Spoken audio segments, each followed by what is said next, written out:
जय श्री कृष्णा। राधे राधे।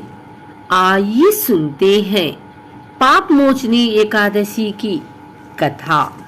अर्जुन ने कहा, हे कमल नयन, मैं ज्यों ज्यों एकादशियों के व्रतों की कथाएं सुन रहा हूँ, त्यों त्यों अन्य एकादशियों के व्रतों की कथाएं सुनने की मेरी जिज्ञासा बढ़ती ही जा रही है।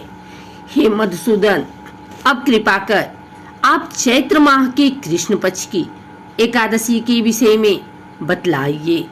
इस एकादशी का क्या नाम है, इसमें कौन से देवता का पूजन किया जाता है तथा इस व्रत का क्या विधान है।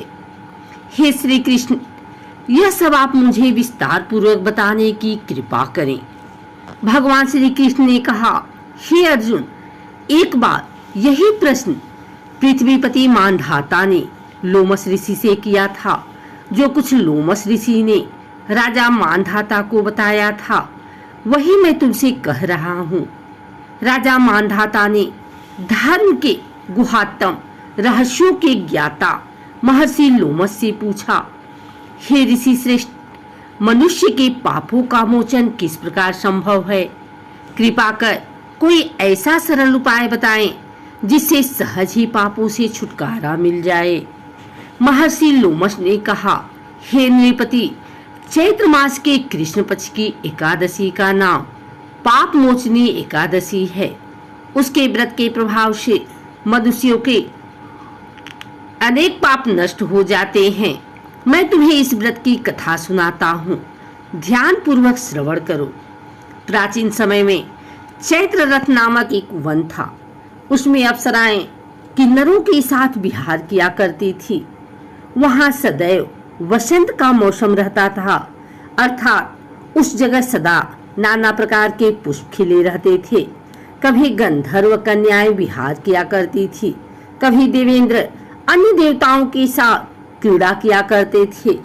उस वन में मेधावी नाम का एक ऋषि भी तपस्या में लीन रहते थे। वे शिव भक्त थे।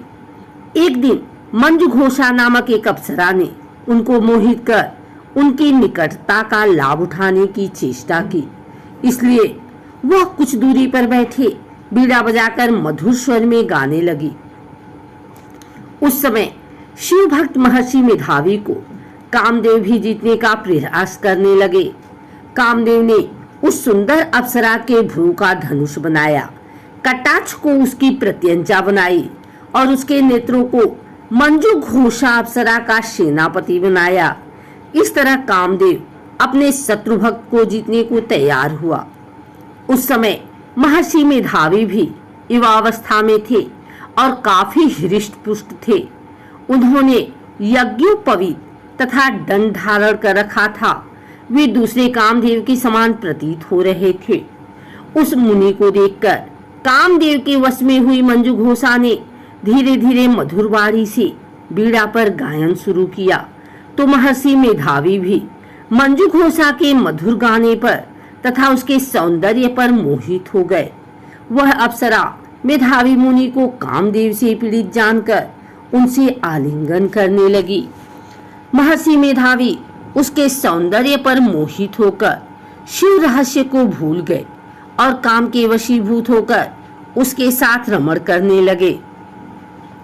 काम के वशीभूत होने के कारण मुनि को उस समय दिन रात का कुछ भी ज्ञान न रहा और काफी समय तक वे रमण करते रहे।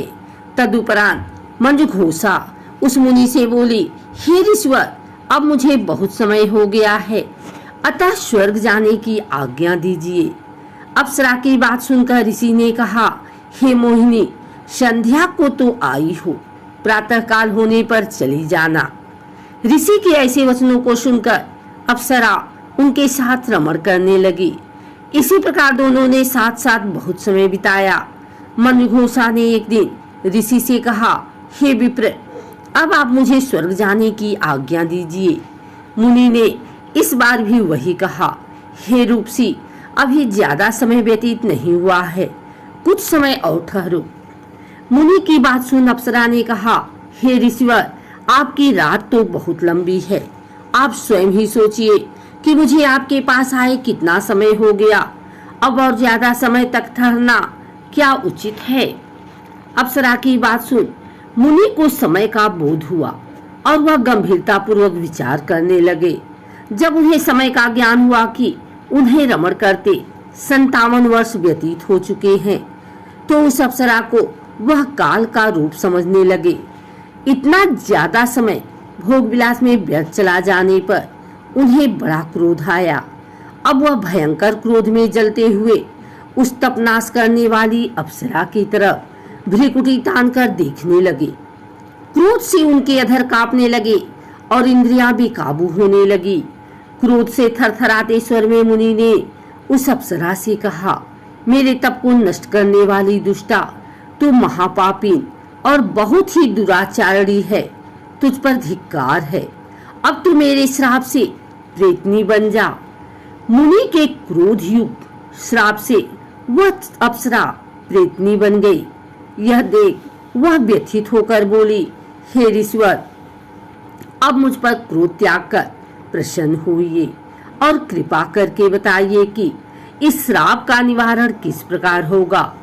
विद्वानों ने कहा है, साधुओं की संगत अच्छा फल देने वाली होती है और आपके साथ तो मेरे बहुत वर्ष व्यतीत हुए हैं।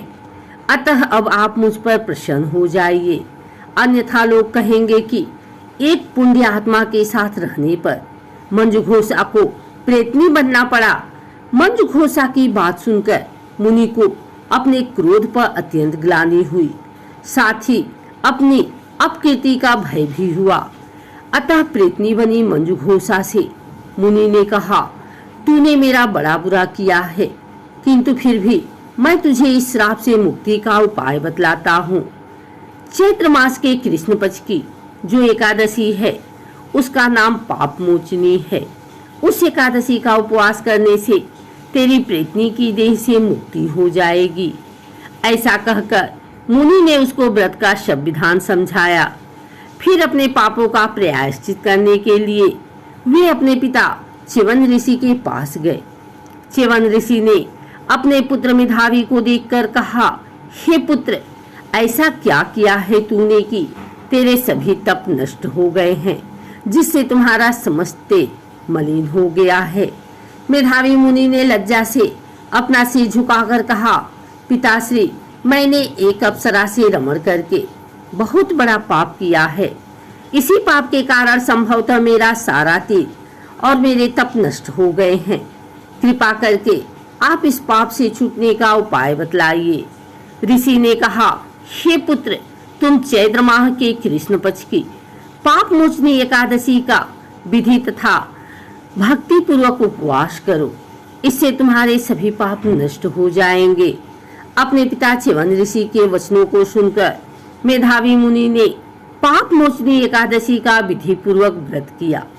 उसके प्रभाव से उनके सभी पाप नष्ट हो गए। मंजू घोषा अप्सरा भी पाप मोचनी एकादशी का उपवास करने से प्रेतनी की देह से छूट गई और पुनः अपना सुंदर रूप धारण कर स्वर्गलोक चली गई। लोमस मुनि ने कहा, हे राजन, इस पाप मोचनी एकादशी के प्रभाव से समस्त पाप नष्ट हो जाते हैं। इस एकादशी की कथा के श्रवण व पठन से 1000 गौदान करने का फल प्राप्त होता है। इस उपवास के करने से दूसरों की हानि पहुंचाने वाले, स्वर चुराने वाले, अगम्यागमन करने वाले आदि भयंकर पाप भी नष्ट हो जाते हैं और अंत में स्वर्गलोक की प्राप्ति होती है। इस कथा से स्पष्ट विदित है कि शारीरिक आकर्षण ज्यादा समय तक नहीं रहता। शारीरिक सौंदर्य के लोभ में पड़कर मेधावी मुनि अपने तप संकल्प को भूल गए।